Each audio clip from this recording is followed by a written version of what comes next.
Saya Pangkep, yaitu singkatan dari SMAGA yang diketahui oleh banyak orang, yaitu Semambo. Dan kami akan membawakan materi tentang kedatangan Islam ke Indonesia. Dan saya akan memperkenalkan, nama saya adalah Nurabiatul Hikmah, biasa dipanggil Hikmah.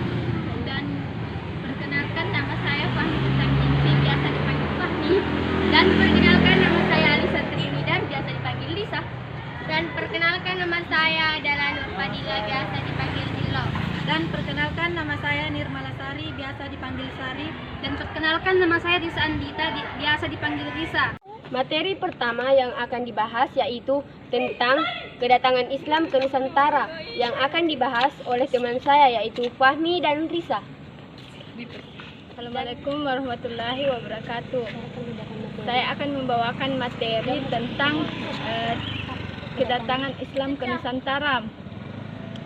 Teori masuknya Islam ke Indonesia menyebutkan bahwa Islam masuk ke Indonesia berasal dari Gujarat. Dikemukakan oleh J. Pechnapel dan Christian Snouch Hurgranche. 2. Masuk ke Kepulauan Indonesia sekitar abad ke-13 Masehi atau abad ke-7 Hijriah. Gujarat terletak di India, bagian barat berdekatan dengan Laut Arab.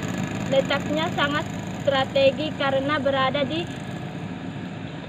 jalur perdagangan antara timur dan barat. Orang yang menyebarkan agama Islam bukanlah dari orang Arab langsung. Misalnya, para pedagang Gujarat yang telah masuk Islam dan berdagang ke dunia timur. Argumentasinya didasarkan pada batu nisan Sultan Malik Al-Saleh yang wafat pada 17 Zulhijjah 831 Hijriah atau 1297 Masehi di Pasai, Aceh.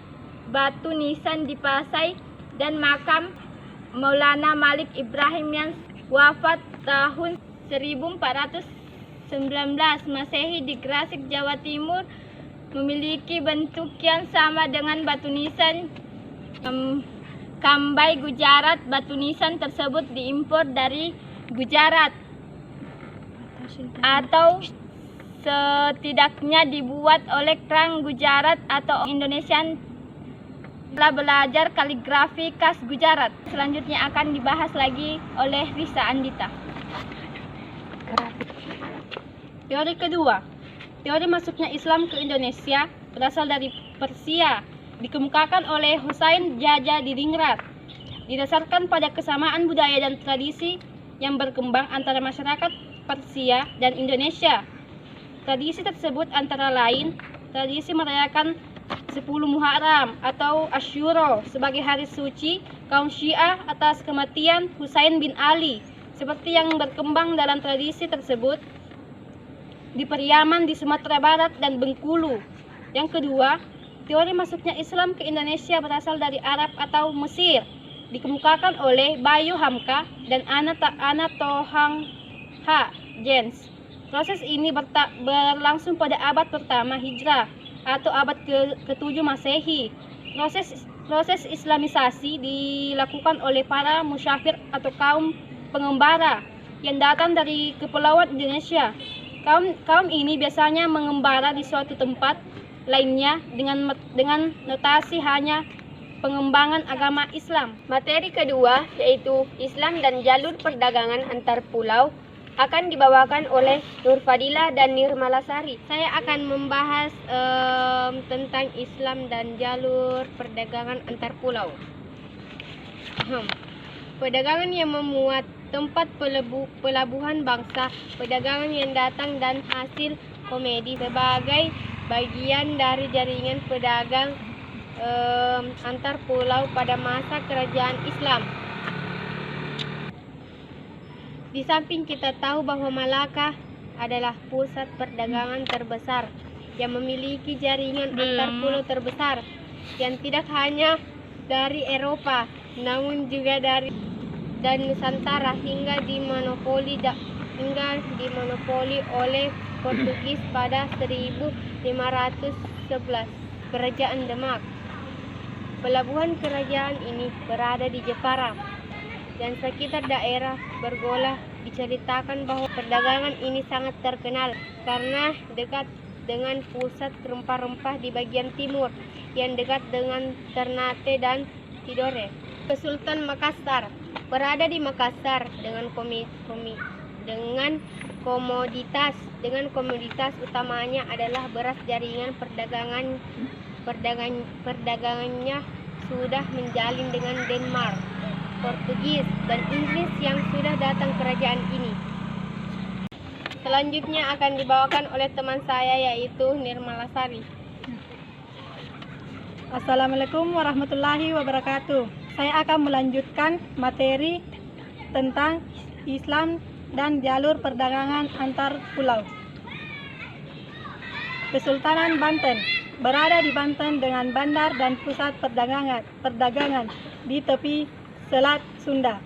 Kesultanan ini banyak bekerja sama dengan mengadakan jaringan perdagangan dari Gujarat, Tiongkok, Turki, Teguh. Karena pelabuhan ini tepi berkembang dan maju pada saat itu. Komoditas utamanya adalah lada. Samudra Pasal, sebuah kerajaan maritim yang banyak didatangi di Gujarat, Arab, Turki, dan Portugis, dan bangsa Tiongkok.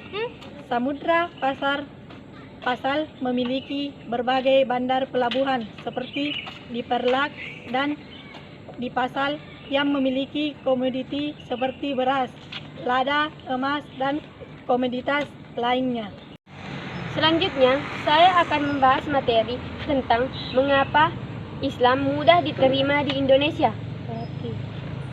Alasannya karena Islam masuk ke Nusantara dengan jalan damai dan syarat masuk Islam mudah dengan kalimat syahadat dan penyebaran dan dakwah agama Islam menyesuaikan dengan tradisi masyarakat Nusantara.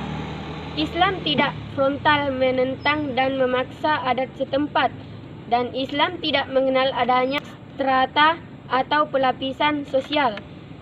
Dan tata cara ibadah Islam cenderung sederhana dan mulai runtuhnya kerajaan Hindu dan Buddha di Nusantara. Sekian materi dari saya. Apabila ada salah mohon dimaafkan. Wabillahi taufiq wal hidayah. Wassalamualaikum warahmatullahi wabarakatuh. Dah.